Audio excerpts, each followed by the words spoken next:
என் மனவானில் சிறகை விரிக்கும் வண்ணப் பறவைகளே, என் கதையை கேட்டால் உங்கள் சிறகுகள் தன்னால் மூடிக்கொள்ளும்.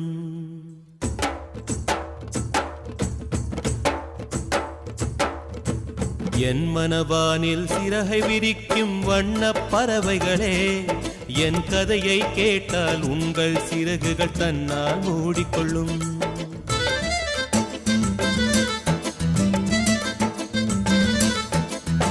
கல கலவென துள்ளி குதித்திடும் சின்னம் சிறுகதையே, என் நிலையை கேட்டால் உங்கள்